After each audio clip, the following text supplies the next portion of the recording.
Welcome, greetings, Millennium Fellows of 2025. Thank you for joining us in today's webinar. My name is Makanaka Mogomatanda from the University of Zimbabwe.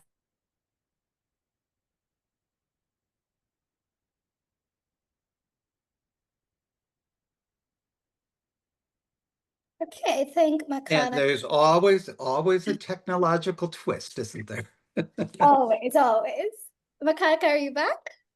Yes, I am. I'm here with you. Okay, so where was I? My name is Makanaka Mogomatanda from the University of Zimbabwe. I am the co-director there, and I am so honored to be here today. Today, we have our guest speaker, Ambassador Scott H. Delisi, who's going to give us some insights.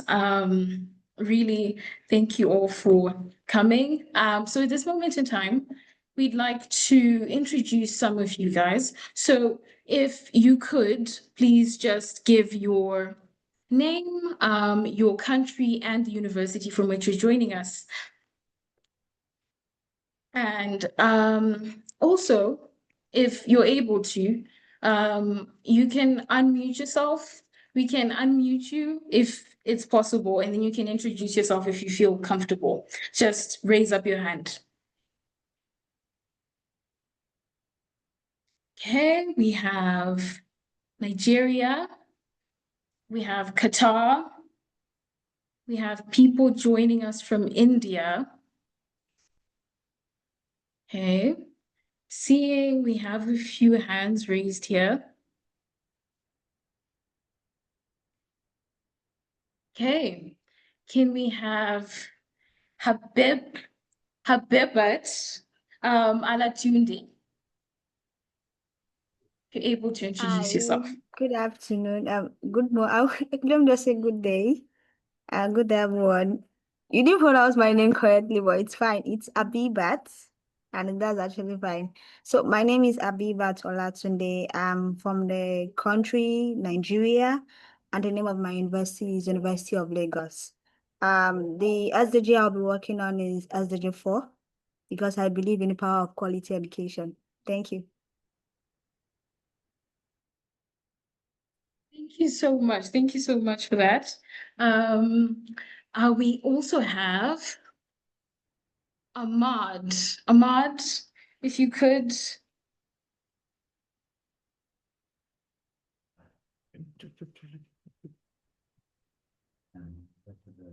Hello everyone, my name is Ahmed Mehboob Hassan and I am from Pakistan.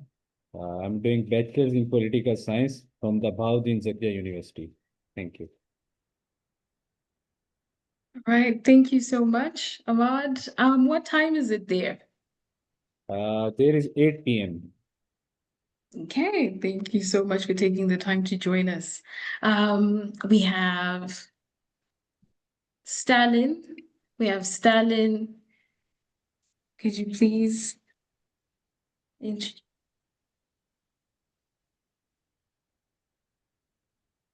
Pardon? Hello, can you hear me and see me Yes, also? okay. We can hear you now. Thank you, my fellow countrymen, Makanaka Mokumatanda. Okay, I'm also from Zimbabwe, but right now I am in Malaysia at Al-Bukhari International University. So you can just call me Stalin. I can go, by the way.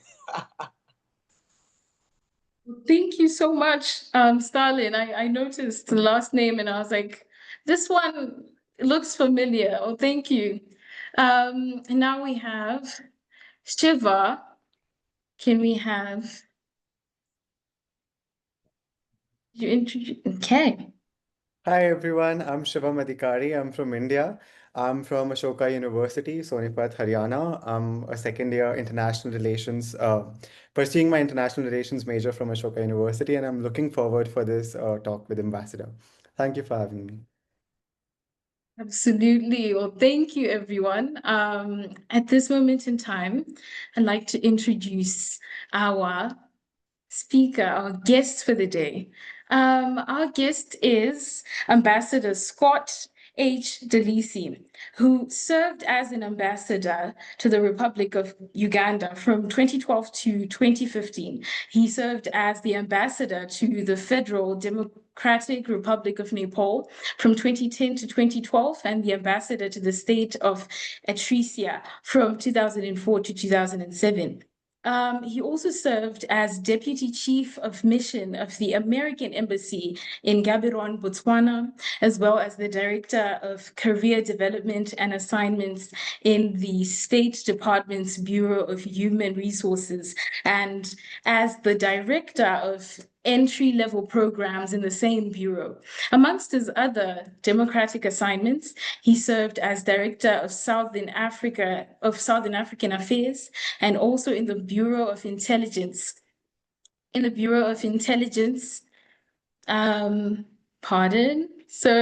Bureau of Intelligence. Please welcome Dr. Ambassador Delisi. Makanika, thank you very much for that kind introduction, and welcome everybody. Good morning, or good evening, good afternoon, whatever time of day it is, wherever you all are. It's 11 a.m. here, and I'm back from my walk with my dogs, and I'm ready to have a great conversation with this year's batch of Millennium Fellows. First of all, let me just begin by noting Makanika read a bio of my career in the State Department. But I gotta tell you, life doesn't end when your career in one place ends. Life continues. And today I think of my work in diplomacy as something that shaped me, was part of who I've become, but it's just part of it.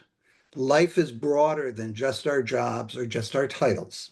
And I find that life today, 10 years down the road after I've left the State Department, is just as fulfilling and just as rich as it was before. Today, I lead a nonprofit doing work in Nepal, touching lives every day, making a difference. I write, I lecture. We engage people. We seek to encourage dialogue, get us to think about the challenges the world faces. So life is rich, and you are just beginning your journeys, and I am so excited for all of you, and I envy all of you. I wish I could start all over again, but I can't. So I guess I'm supposed to do a few introductory remarks here, and then we're going to open it up for questions as we go along. Am I correct in all of that? Okay. Let me begin by saying, so this morning when I was walking the dog, I was thinking, well, what am I going to talk about with the Millennium Fellows today? And where I'd like to begin the conversation, I guess, is with what I thought was some of the most important work that I did as a diplomat. And that was in my last two assignments as ambassador in Nepal and then ambassador in Uganda. And the important part of that work, there was a lot of things that mattered, but the work that we did with young people, to me, was some of the most transformational work and some of the most incredibly important work that I did. In Nepal, we made a commitment. We looked at the world around us and we recognized that suddenly the world had changed. Technology had opened the door for us to reach out and engage not just the political leaders and the government officials and a few bankers and a few folks in civil society and some of the business leaders. We could engage across the spectrum of society. So I was one of the first ambassadors to open a Facebook page, right? Suddenly we could reach all sorts of people. And we started to engage young people. Remember, one young man reached out to me one day and he said, I got a message. And I answered my messages. And he said, are you really the American ambassador? And I said, yes, I am. He said, really? I said, really? And he paused a minute and he said, my friends say you don't give shit about people like us. I looked at the message and I said, your friends are wrong. He said, my friends say you don't talk to people like us. I said, I'm talking to you. And there was a long pause. And he typed back, yes, you are. And we began a conversation. And that conversation was replicated again and again as young people began to reach out and talk to us. And I realized, and it was at that time, it was Secretary Clinton. Hillary Clinton was our Secretary of State. And she thought it was important as well that we reach out and that we engage women, that we engage young people. And we recognized that if the work we were doing wasn't relevant to the young people of the countries in which we served, the young people who made up well over 50% of the population in Nepal at that time, then we were missing the boat. So we created a youth advisory council. We reached out and we found and identified young people across the nation. And we invested in them and we brought them to Kathmandu and we sat with them. And we were serious about having a dialogue. And it was, to me, it was incredibly, it opened my eyes to many different things. And I hope that we inspired some of them as we invested in them. We invested in projects they wanted to lead. We wanted to make a difference together. But I'll just say a number of those young people would say things to me like, Ambassador, can't you fix the problem of corruption in our country? And I looked at him and said, no, I can't. You can. This is up to you. And what do we see today in Nepal, where the Gen Z protesters, and some of them were young people that I may have spoken with when I was ambassador 10 years ago. They're transforming their country, at least they're trying to. I don't know if they're going to be successful, but I was so inspired to see them standing up and speaking out against corruption, against failed leadership, and recognizing that they had to make a change for the better in their nation. And this is a challenge before all of you. And then I went on to Uganda. And in Uganda, I think it was, if I remember my statistics, about 80% of the population was under the age of 40. It was a phenomenal number. Half the country was under the age of 15, I think. That was almost a scary thought. And as we looked at these young people, we found frustration and despair, and we understood why next door in the Congo, many of these Mai groups, people would turn to young people and say, we'll give you $50 a month and a gun, and the gun empowered them.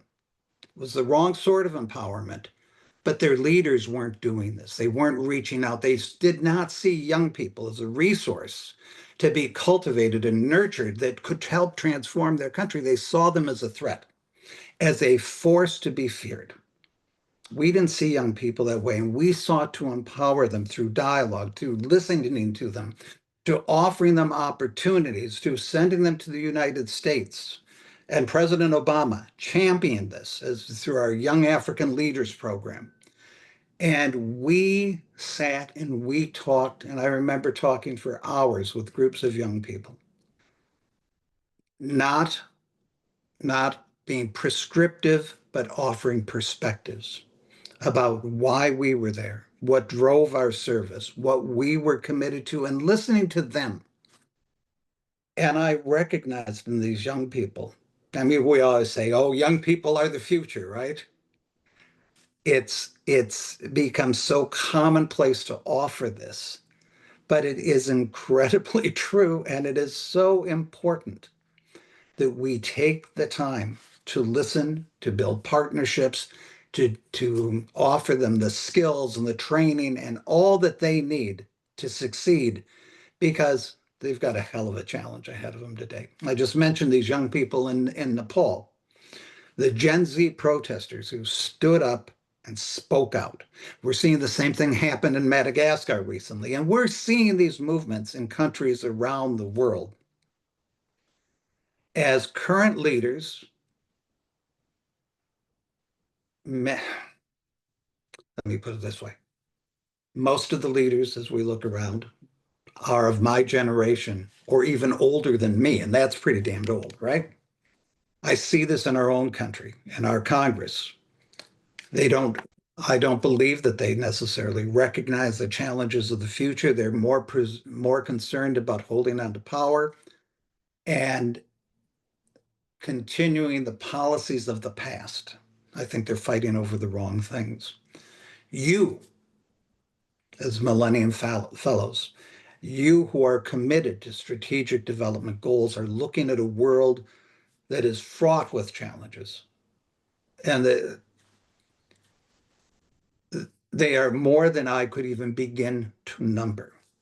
But they are not only the challenges that the the strategic development goals articulate, they're also the challenges of a world in change. Yeah, it's not just things like climate change, but God knows that's a huge issue.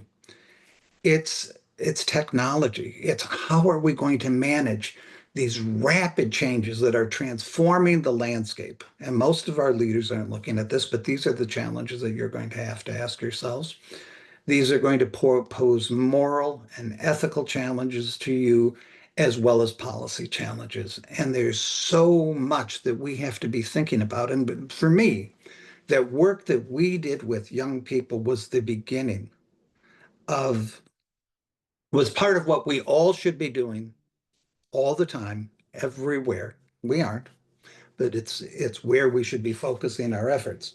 And I think that perhaps is part of the reason why about 10 years ago, Sam Wagner approached me and asked me if I'd be willing to consider to be part of the Millennium Fellowship Program.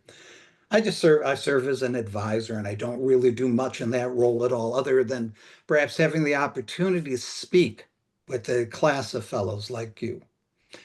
But if anything that we can do, and my generation is not going to fix the problems of the world, you are. And I'm not sure that people of my generation necessarily have the answers or even have the vision to address many of the problems that lie ahead. Heck, as I was growing up through the ranks, I had ambassadors who didn't even know how to write an email. You know, and that's nothing to compare to the technological challenges that we're going to face with the future, with all of these changes coming. We aren't prepared for it, but you are. And we've got to find a way to empower you to do that. But nonetheless, people like me who've had experience of working with governments, of working with bureaucracies, of figuring out how to move policies forward, of learning how to drive change, we might have a few ideas, a few things that we can offer along the way.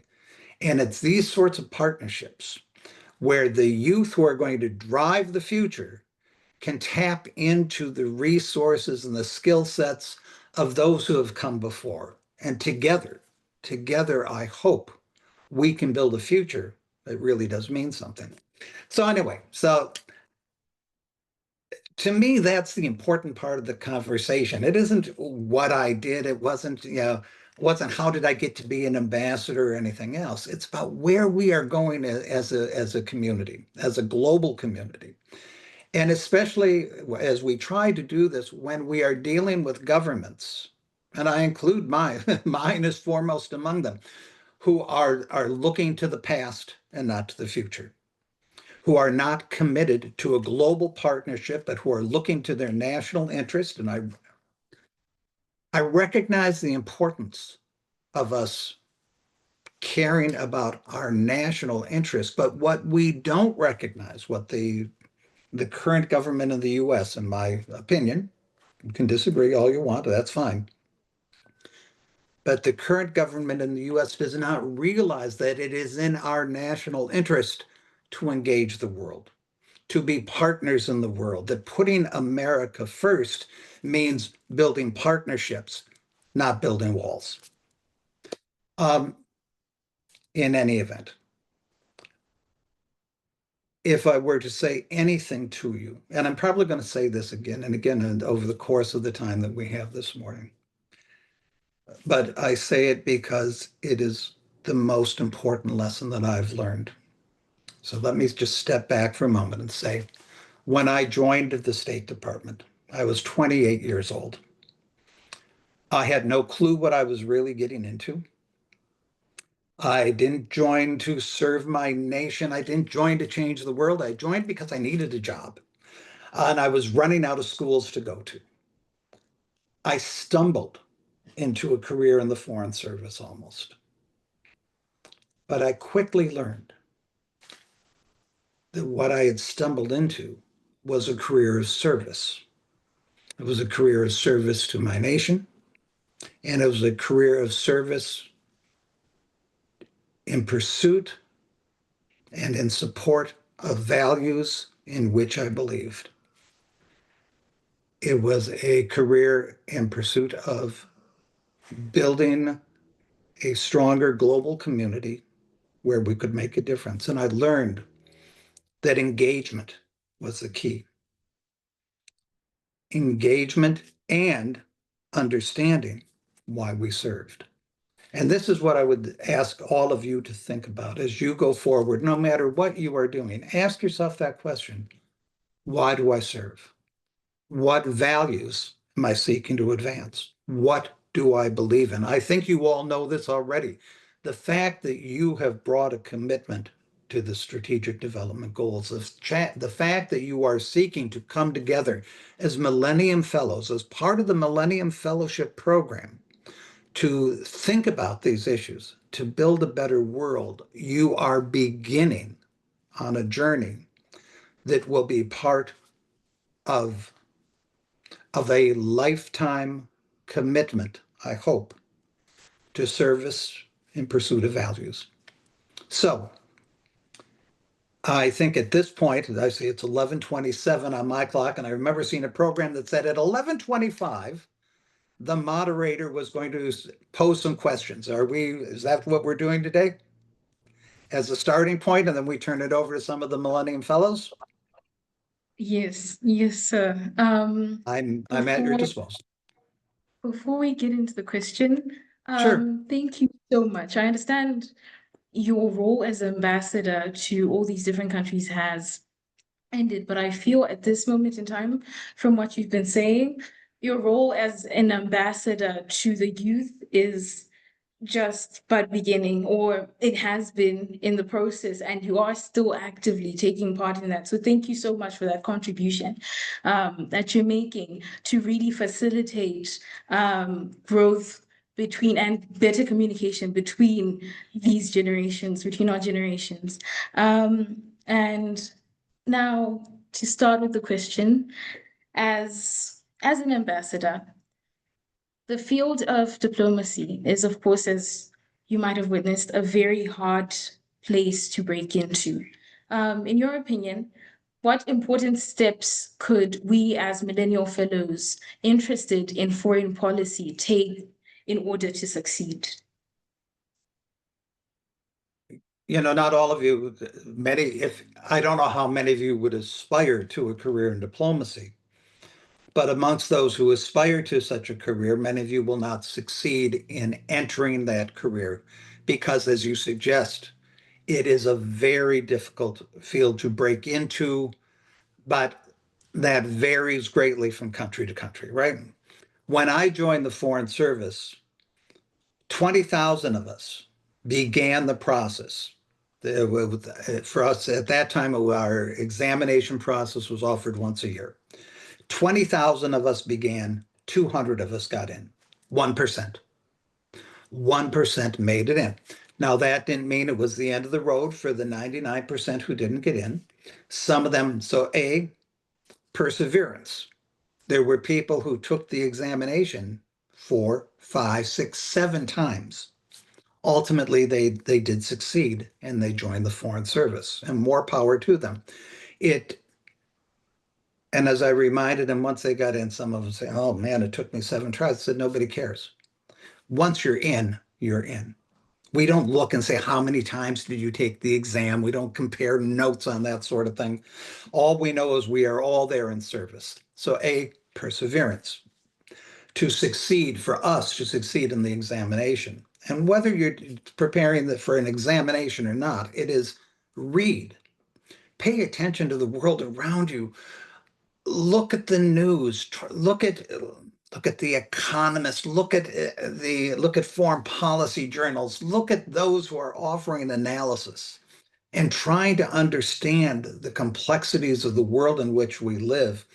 And I've got to tell you that it's important to just try to understand and to have that baseline knowledge. And whether you get into the Foreign Service or not, whatever you are doing, if you are seeking to affect change, if you are seeking to drive policy, you have to have that understanding of the world in which we live.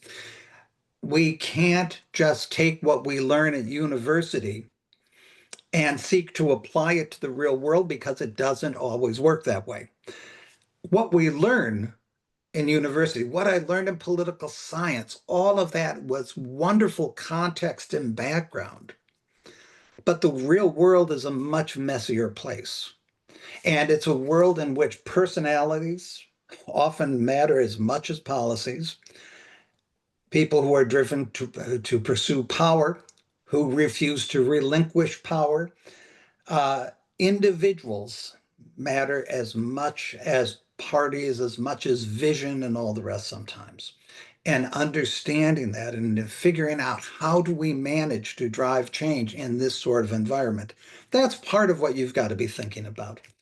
Yeah, I can't tell you how to prepare to join the diplomatic corps in your various countries. And I see you're from countries all around the globe, most of which I swear I have visited and in which I've spent time. So I would just say, do your best, but read, learn, stay committed, and be open to where your path takes you. Because sometimes you think, oh, I know exactly where I'm going to go. But recognize that sometimes you're going to see a branching, and it's okay to deviate if that's where your heart and your intellect drives you to go. So be open to change as you're going along through that process. Thank you. Thank you so much. So ultimately, it becomes about having the perseverance while still being able to adapt to the ever-changing world we live in. And I believe That's that's right. the most. Yeah. And don't be so. I've seen people who, all I want to do, I want to be a diplomat. And when that doesn't happen, their world is shattered.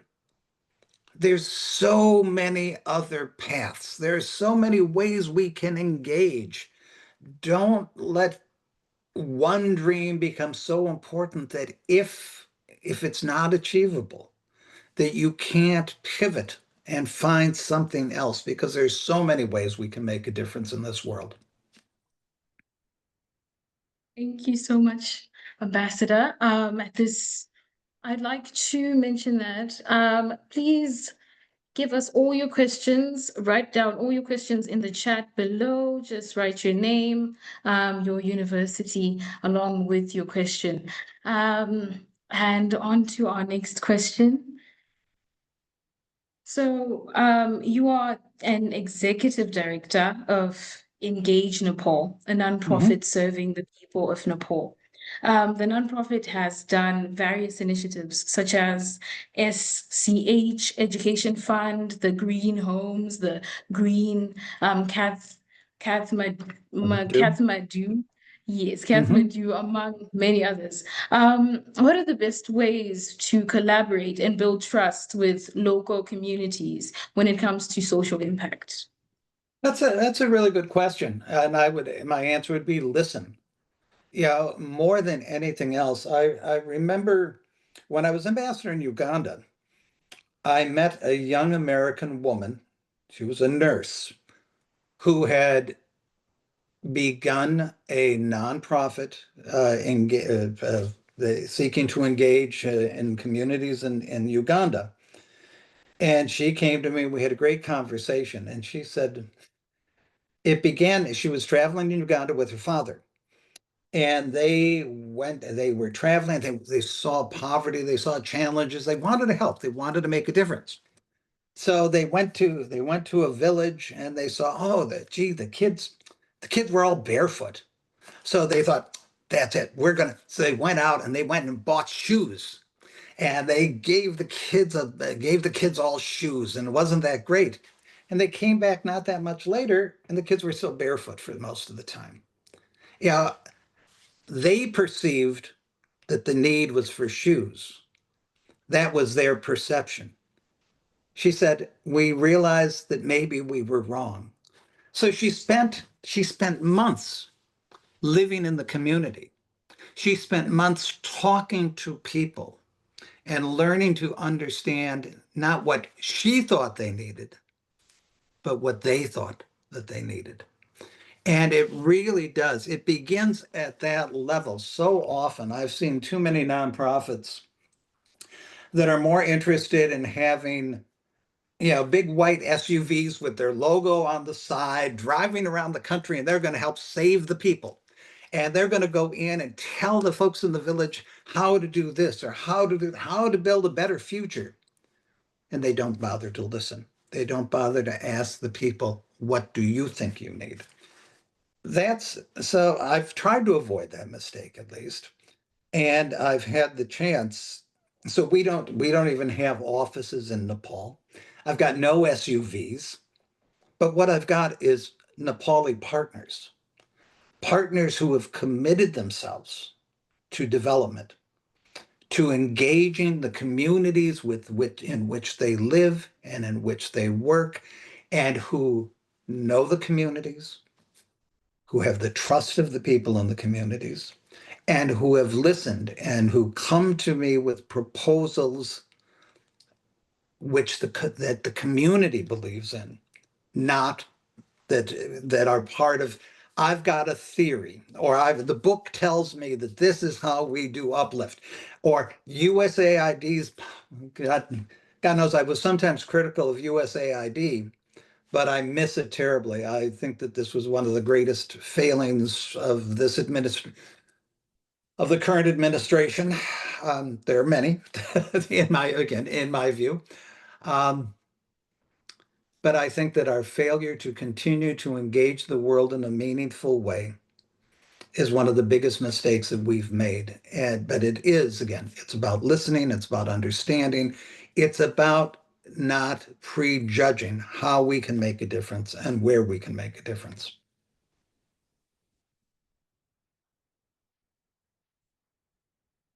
Thank you so much for that.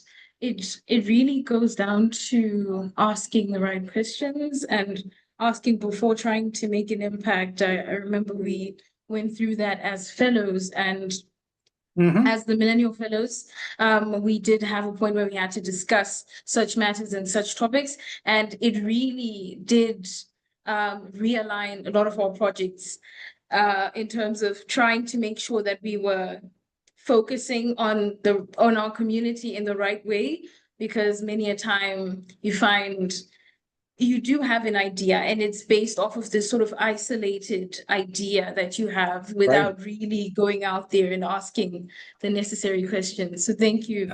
I And would just say too, let me just add though, that was part of what we did with our Youth Advisory Council.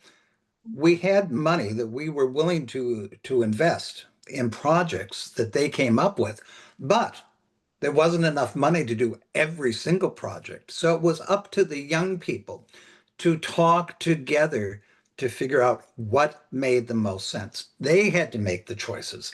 They had to determine how to use those resources. And if we don't listen to those who are going to be affected by what we do, again, what is the point of why are we doing it then? Yeah, so yeah, go. I'm sorry, but yeah. absolutely. Thank you so much for sharing that. The next question. So through your work experiences, you have learned how to work effectively within multidisciplinary interagency teams, and more importantly, how to lead them. After all of our discussion points, what tips can you give to our Millennial Fellows about leadership as a whole?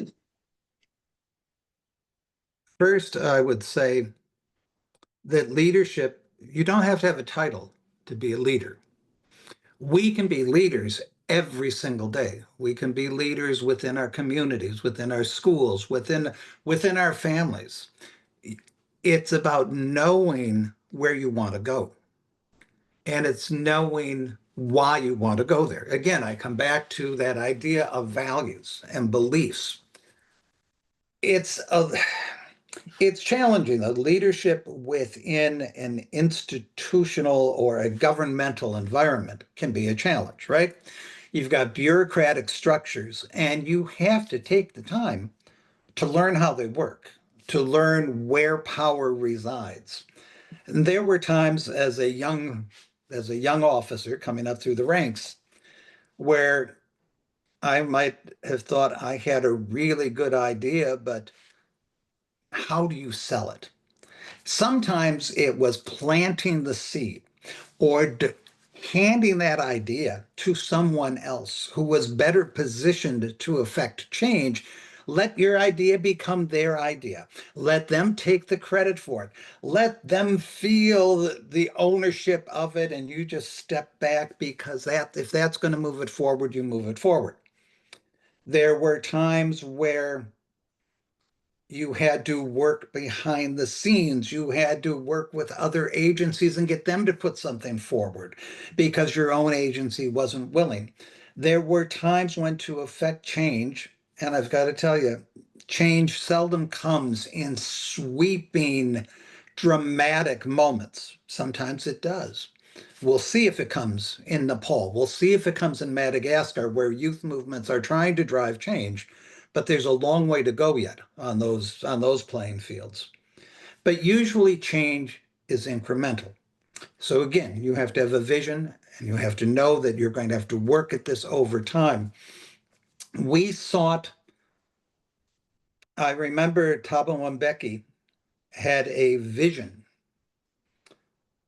What was it? I'm trying to remember the name of how he characterized it. He had a vision for where he wanted to take, the African continent as a whole, but certainly South Africa. And there were those in my senior leadership who weren't enamored of his vision. The U.S. wanted to control things sometimes, and they didn't necessarily want Thabo Mbeki to have his own direction that he was going to go. But I got to tell you, there was a lot that was good in what Mbeki was offering. And it certainly seemed to me at the time to be a much better alternative. The other vision that was being offered by Muammar Gaddafi in Libya. And if I had to choose between them, Thabo Mbeki's vision was the one that we wanted to advance. But again, it was being dismissed. It's just, those are just words. Nobody's going to care. So my leadership had a tendency to be very dismissive of it. But I was the director for Southern African Affairs. We were the ones that were tasked with implementing things. We were the ones tasked with writing memos for our front office to send up to the Secretary of State. We had the power of the pen. And it was amazing what the power of the pen can do, because if you had the lead in writing something, other people could change it. Of course, there was consultation, there was editing, but it was much harder to do the writing than to do the editing. And people didn't really want to have to do that much work. So what you wrote when you controlled the pen was the working draft, and it would get tweaked at the edges. And we didn't do anything radical with that pen, but each memo that we sent up, we'd see what was accepted and what wasn't, and we'd tweak it a little bit. And the next time we sent it up, we'd tweak it a little bit more, and then a little bit more. And by the end of a year, suddenly my leadership in the Bureau of African Affairs was the message we were delivering about Thabo Mbeki's new economic program was a far different message than the one we started with. But it took time. We had to shift their thinking. We had to couch it in the right way. It takes time. Change is often incremental, but change can and does come because the world demands it. Usually it's too slow. Usually it doesn't keep pace with the level of change around us, but change does come.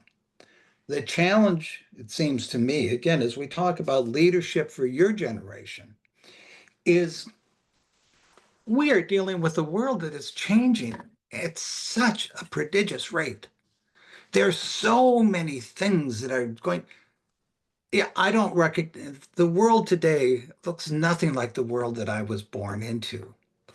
The world, yeah, and that's over the span of 70 some years, right? But for you guys, the world that you've known over 20 some years is so dramatically different than the world that you were born into. Imagine what it's going to look like in another 50. So how do you manage that change? How do you lead and create policies and a vision to deal with this change when no sooner are you starting to get your head around an idea than the world changes again? You can't, this is going to be one of the great challenges for all of us. How do we keep up? How do we keep up with issues driven by AI and biotechnology and robotics? And how will this change economies? How will it change balances of power? All of these things, these are the things to lead in this environment are going to require great, great thought on all of your parts. And I don't have the formula because it's a new world. You're going to be faced with far more challenges, I think, than my generation was. We were able to look to a certain extent at what had gone before and draw upon it. But I think you're going to be creating new paradigms on so many levels. It's both fascinating and frightening. And I wish you all well as you go forward with this. But again, your leadership, if nothing else, it's got to be driven by values that you believe in and figuring out what those values are. And that was one of my greatest challenges when I first became an ambassador. Suddenly, for years, I had been helping to implement policy. Now, I was supposed to make policy. Why was the US government in Eritrea? What did we seek to achieve? I asked these same questions in Nepal and Uganda. What was the vision in trying to lead an interagency team? And then I'll shut up. This is that you had asked about interagency teams in your question. So I had a disparate set of teams representing a multitude of US government agencies. And each of the team members had their instructions from their headquarters back in Washington about what their agency was prioritizing, what they all sought to achieve. And sometimes they were very different things. And how did we take this disparate array of agencies and policies and priorities and shape it into what we as the US government sought to achieve? And you had to ask, as a leader, you had to have a vision that you could sell to your team and that you could sell as well to those that you engaged with. And I realized that we're two things. We're storytellers and we're salespeople. Everybody loves a great story, and you have to know what your story is, and then you have to sell it. And first, you have to sell it to your own team. And if you can tell your team why we are here, why their work matters, what this means in that broader picture, and if they say, oh, I get it, then you've got a team to lead. Otherwise, you've got 15 people all wanting to do different things without a coherent narrative to hold it all together. So it's knowing who you are, what you believe in, and being able to present that narrative in a way that people can appreciate. Because as I said, everybody loves a good story. So you've got to be able to tell yours. Absolutely. Thank you so much. It was interesting, the way you went about the initial dilemma, where it almost felt like this sort of soft impact where you're making small incremental changes, trying to sort of feed this beast that, if it was disrupted so abruptly, would have resulted in catastrophe. Now, then this same strategy can't be implemented in the current situation we're experiencing, given how quickly things are then changing. But in of itself, isn't the fact that we've sort of changed abruptly one of the indicators that the system that we've been using hasn't been ideal? Yeah, This well, and the problem is, again, that we're changing so quickly, but you can't trying to shift them incrementally when most of our leaders aren't even thinking about these issues. Their vision is on what they've known. And I think oftentimes it's on the past. And yeah, I know Nepal pretty well. In Nepal, it's been the same leaders have led Nepal for years and years and years. And they're the same leaders that were there when I was ambassador there. And they cared much more about fighting to get to sit in the prime minister's chair with the opportunities that offered for rent seeking and corruption, rather than about the future of the nation. And that's still what they're fighting about. Whereas so how do you shift that to address current problems when they aren't even aware of the current problems? They aren't thinking in these terms. So things are outstripping all of us. And we need that new generation of leaders. But once you come into leadership roles, God help you figuring out the policies, because that's going to be a challenge, and bringing societies along with you, because societies are bewildered. People are bewildered. And this is part of the problem. They're so disoriented and frightened of the changes that are coming that they cling to the past, or they try to go back to the past, and that's not going to work. Yeah, we can't put the genie back in the bottle on technology or any of these things, any of these tools that could help transform our world, but that also threaten it. So managing all of these things and the tensions that arise between nations and between people, this is a huge task ahead of all of us. It really, really is. Thank you so much for your time. If you could spare a bit more so that the fellows also get I'm happy to hang around as long as you guys are. Yeah, well, Yes. within reason, within reason. But Uh-huh. yeah, I don't have a hard stop at the hour. Yes, it's becoming such an engaging conversation. So we have a fellow, we have Tansin Hidaf here. Your hand was up.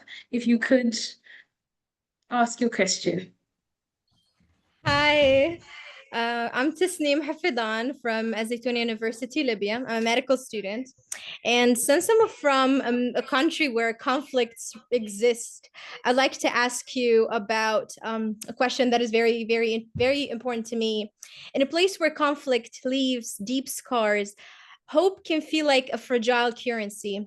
As a diplomat, how do you keep practical, not just poetic, when working towards peace? It's really hard to restore trust once it's been broken. And I saw that playing out. I saw that playing out in Sri Lanka, which is one of the places I served that had gone through a horrific civil war. And the war was still going on while I was there. And building bridges between communities and groups that have been destroyed is a really hard task. I saw it in Nepal as well after the Maoist revolution and the violence that divided communities, the heartbreak that occurred. And it takes, the unfortunate answer is that it can take generations sometimes to heal some of these wounds. But you've got to begin somewhere. And it is seeking those, sometimes it's finding those safe places, things that everyone can agree upon, where you start to bring communities together to address the things that are easy, not the issues of power or who leads, but how do we meet food needs in communities? Because hunger is hunger. It doesn't recognize religions, it doesn't recognize caste, it doesn't recognize ethnicity, it doesn't recognize tribes, it just is hunger. And children who suffer are children who suffer.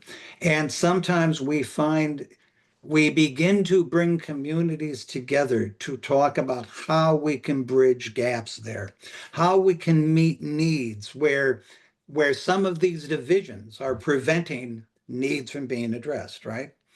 And oftentimes it is finding an external actor who can help to translate from one side to another, to begin to build those bridges. And that's what we do as diplomats.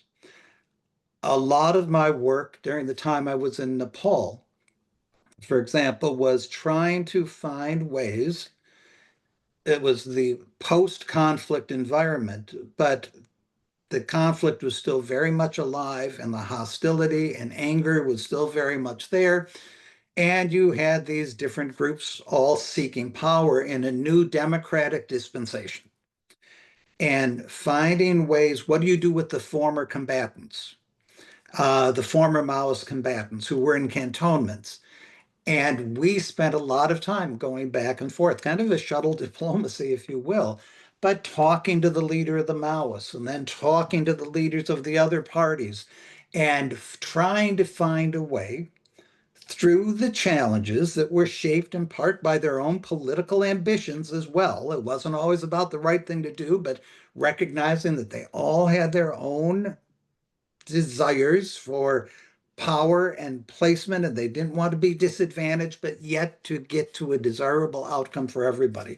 There's not an easy answer to this. There's a lot of work that's been done, though, on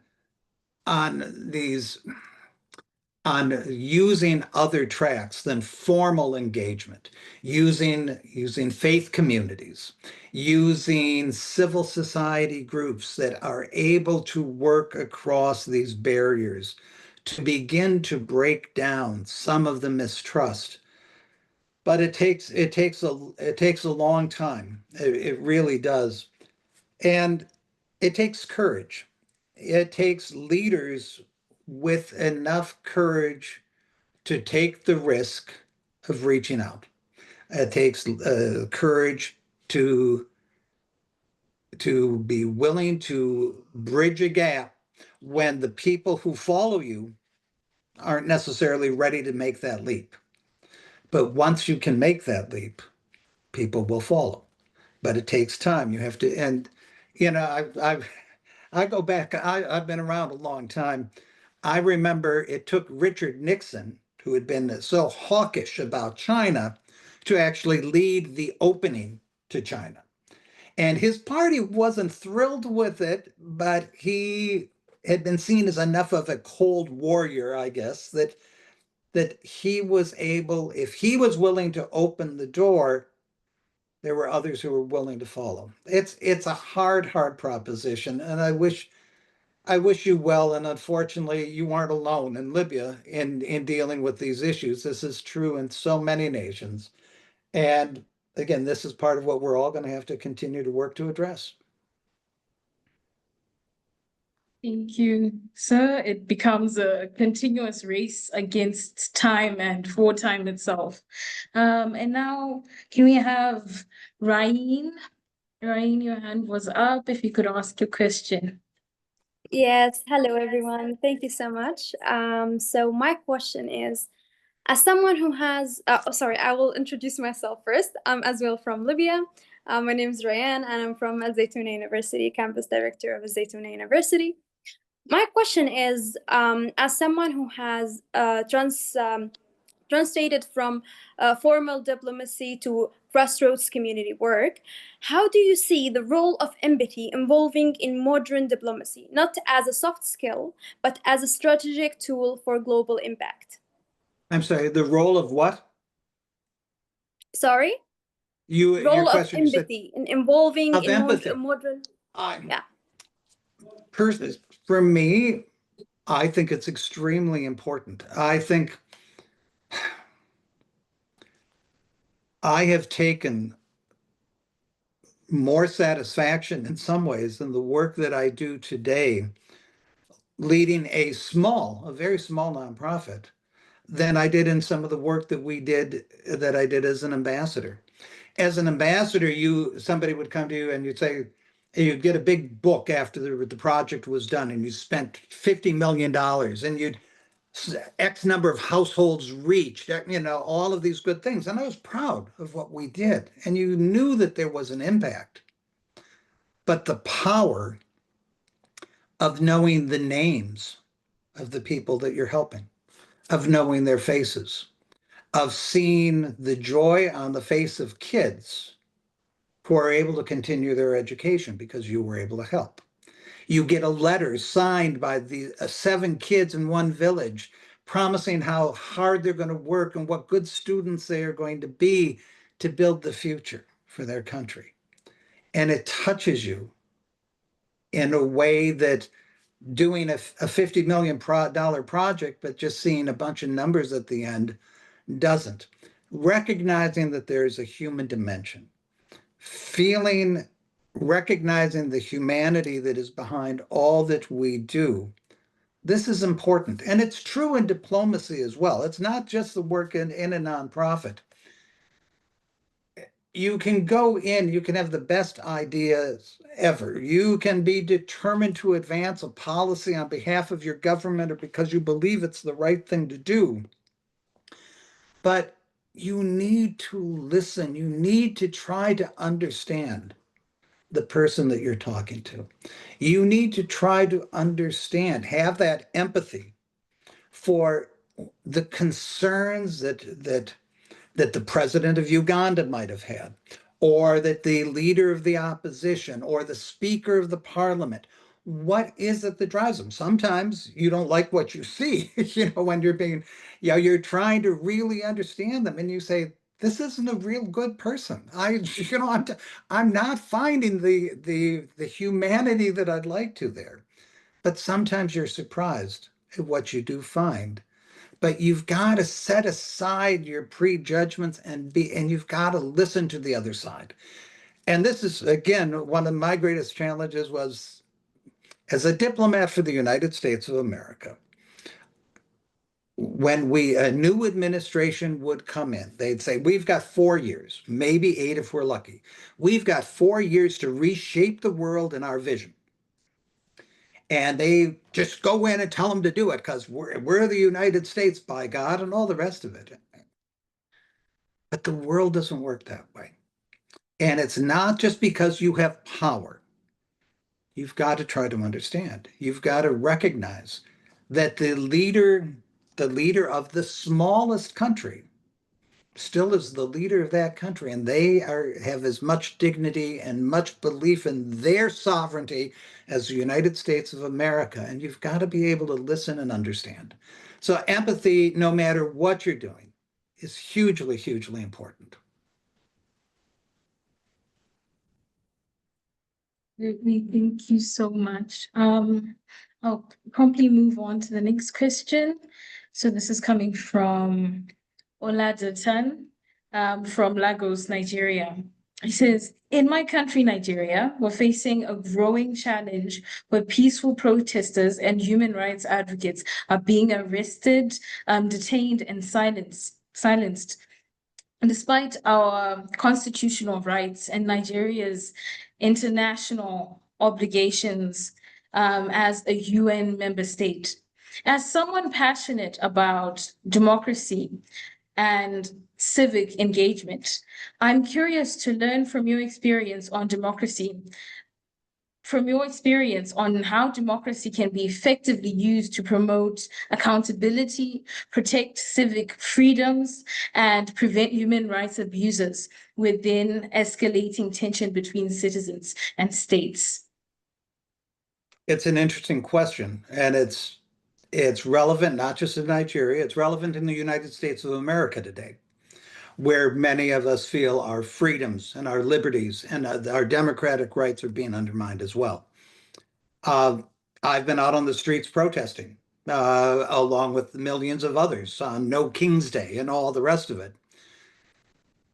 You've got to fight for what you believe in. Now, if you're asking the question of how can other governments, how do you, as a diplomat, how you can advocate for these things in a country where those rights are being limited or denied, it's a challenge.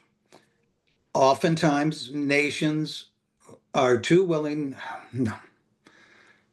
We all have to prioritize our national interests, but we also are supposed to represent and stand for our values, not just as individuals. I've talked about the importance to me of values shaping my engagement and work, but for governments as well. There's always a tension, or oftentimes, not always, but oftentimes there's a tension between your interests and your values. We saw this, I saw this in Sri Lanka, and I didn't see the tension so much in Sri Lanka, where we did fight to seek to ensure that the rights of the minority communities were protected during the civil war. I went into jails. I went in and confronted leaders and police commissioners and all the rest about detainees and where are they, and you've got to allow access and all the rest. And we fought to ensure that rights and people were protected. In Uganda, and again, many people saw this differently, but we believed that whether you were straight, gay, bisexual, whatever your gender, whatever your sexual orientation, there were fundamental rights that needed to be protected. And during my time in Uganda, we confronted the issues of an anti-LGBTQ bill that was in our government's view, and in my view, was wrong. It was just wrong. President Obama called it reprehensible, et cetera, et cetera, et cetera. We had to make choices. And I had just as much of a challenge dealing with Washington as I did in dealing with the government of Uganda in terms of how we were going to engage with a nation that was leading the charge to deny rights to a segment of their society. And were we willing to sacrifice some of our interests in order to stand for our values? And how did we balance that? And how did we put pressure on that government, or at least force them to confront the fact that there was going to be a cost to their actions? And we did. We managed to do it. The bill was ultimately pulled back by the courts. And again, I know that things have changed since then again, but at the time, I don't know that our refusal over the course of many, many months to just say, just shake our finger at the government of Uganda for a week and then go back to business as usual. We weren't willing to do that. We continued to stand in opposition to something we thought was fundamentally wrong for some time, for many, many months, and there were costs associated with that for us, but also for the government of Uganda. I don't know that our pressure was the reason that the law never was brought back or anything else, but I do believe that had we not stood for what we believed in, had we not maintained that pressure, and again, it takes time sometimes to affect change, but had we not done that over many, many months, I don't believe that we would have seen the outcome that we did. We weren't the only factor, but I think that we were an important one. And it's the same thing. I don't know what difference going out on the streets and protesting is going to make. And it's not seeking confrontation, but it's refusing to acquiesce in the denial of our rights. It's speaking out. It's standing for what we believe. And sometimes there are costs. There are costs for individuals. And it takes a degree of courage. And in some of your countries, it takes far more courage than it does right now in America. But we could be facing we could ultimately come to that point in the United States as well, which I find to be unfortunate, but it's a reality. But silence and acquiescence gains us nothing. And even if we cannot find, even if the environment is unsafe to be on the streets, there are other ways to continue to protest, to keep hope alive, to keep fighting for what you believe in. But you never give up hope. You never acquiesce. You believe that you can bring change someday. As I said earlier, change is often incremental, but change does come. Martin Luther King talked about the arc of history, and it ultimately comes back towards justice, and I do believe that. But it is painful and it is difficult, and right now, globally, I think it is much harder than it has been at other times in my lifetime. Yes, it really is a very delicate time that we're facing. And I think if we, like you said, just the continuous perseverance will hopefully see us through. The last question is from Safura. If you could unmute. Hello. Good evening, Okay. everybody. My name is Idris Safura. I am a fellow from the University of Ilorin. So my question has to do with policy reform because that's what my project is about. So, sir, can you hear me? Yes, I can hear.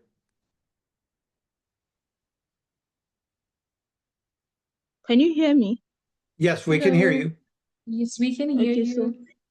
so as a student interested in public service, how can we best contribute to or advocate for the instigation of significant policy reforms in different areas of government? For my project, I'm working on promoting geriatric care in Nigeria. So how do you think I should go about it? Oh boy. Yeah, there are countless ways to do these things. I don't know enough about your environment in Nigeria. Where are the power centers? Who is responsible for making the policy? Who will they listen to? Who are the advocates? Can you bring together advocacy groups? Can you put pressure on through civil society? How do you display and build sentiment in favor of this? And we've got tools these days to tell the stories differently, right? If we're concerned about care for the senior population, you can tell the story powerfully through social media on various platforms. We can build constituencies, and the more pressure we can build, the more consensus we can build that, oh my God, this really is a problem. We've got to address it. And then it's sometimes going and calling on legislators or those who make the difference one at a time and finding someone who has a passion, who's willing to be a champion for this. It's building, whether in the faith community, you can find a group of faith leaders who have influence in government, who recognize the importance of caring for all of our citizens, and including seniors who have often been forgotten or left behind, who don't have the family to care for them, and recognizing our moral responsibility to do all of this. There are countless ways that you can do this, and I don't have one answer, but it's bring your passion, bring your commitment, and what I'd say to you is figure it out. I mean, that's what we do. If you seek to drive policy change, you gotta figure it out. And odds are there's nobody who's going to give you the answer. And this is one of the great challenges. We can have all the great ideas. We can care passionately about all of this. And you can also be brilliant and good looking and all these good things, but you got to do the work. That's what counts. You've got to sit down and do the work, and you've got to commit yourself to doing the damned work every day, because nothing comes easily and nothing comes without effort. But making that effort, I truly believe you can bring about change. It takes time and it takes effort. It may not be the change on the scale that you want or as dramatic as you want today, but you begin somewhere. You begin at a local level with geriatric care. You get a community to show what can be done. Many of the projects that we do through Engage in Nepal are very small, but they're a catalyst. And if you can do it in one village, one community, the community next door, village next door looks and say, oh, we can do that too. We can do that better. And you begin to shift change. Don't seek, if you see an avenue to bring about national policy reform, great. But if you can't do it at the national level, do it somewhere. Begin. That's the first step. Probably not the answer that you were hoping for, but it's the best I got. Thank you so much. I think that is the perfect answer. It's about beginning, time, and perseverance. Do you have any final remarks for the Millennial Fellows before we close off? Well, you know, I saw a question in the chat. And well, two things. First, to go back to this question of how do we drive change? Yeah, right now, as you know, as I've said, in the US, we've got real issues. And there are those who are, even the issue of climate change and environmental and biodiversity, all of these things, it's being shoved aside. Nobody cares. So what did I do? If nothing else, we recently moved into a new home a year ago. We moved into a new home. It did not have a garden. I created gardens in our back. I created gardens with natural plants and natural flowers and natural shrubs, and it has become a haven for all the different species, the butterflies and the bees and the insects that the bird eats. If you can't do it at the national level, you do it where you can. And where I could was in the backyard. It's a beginning. It's, again, being true through your actions to the values you believe in. I remember as one of the first things that I talked with Sam about and that the Millennium Fellowship taught was value-based leadership. That idea of value-based leadership has changed my life in a way, because one of the things, as I looked at the world around me, and I recognized, among other things, I was looking at diet and animal-based diets, right? The impact in terms of land use, on the environment, on all of these things, it's not sustainable. And I thought, well, you know, if I really believe all this, I need to demonstrate it through my actions. I've been plant-based in my diet for 8 years, right? You find a way to live the values that you espouse. So one of the questions, and so this is what I'll end with. One of the questions that I saw up here was from Jerry Gerald at Edgerton University. How do you find joy when some of your interventions fail to go through? It's not just when your interventions fail to go through. It's when the world looks dark, when there are challenges ahead of you.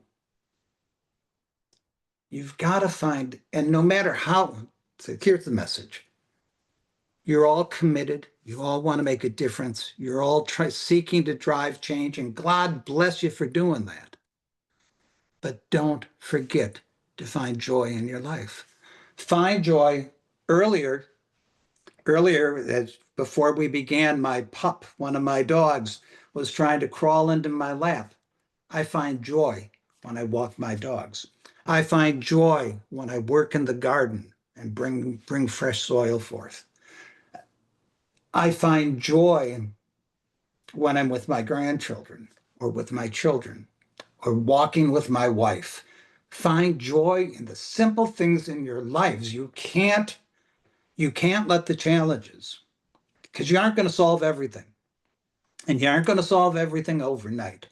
So take the time to find joy, because it's there. Find the joy and the beauty along with making the effort. And that's what's going to matter, guys. That's what keeps you going. That's what keeps you sane, if you will.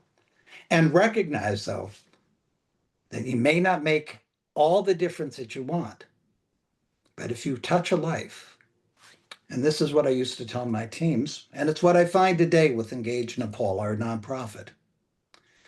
We may not be huge, but every now and then you touch a life, you save a life.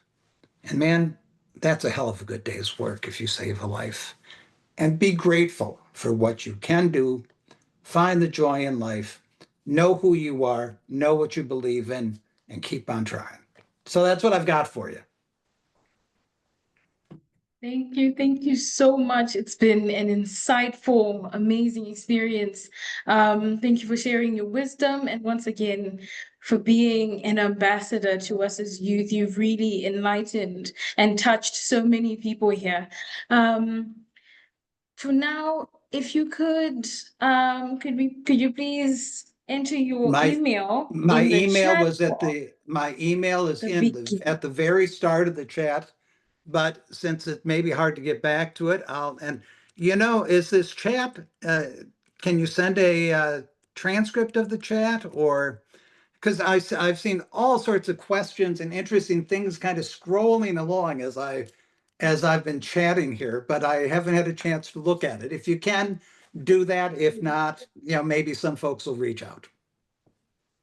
I believe it's possible, and some people will definitely reach out to you. Thank you once again, and thank you to the fellows for being so engaged, so curious. Thank you for engaging, and thank you for being here. Right, so this coming week, we'll be looking forward to a global webinar with John Mark Ather on October 29th at 10 a.m. ET. And after that, we'll have a global webinar with Matthew Hunter on October 31st at 12 p.m. ET. Thank you so much, everyone. And thank you to all of you, who are committed to being Millennial Fellows and to the program itself, because you are, and the program is, helping to transform the world. Thank you. Thank you.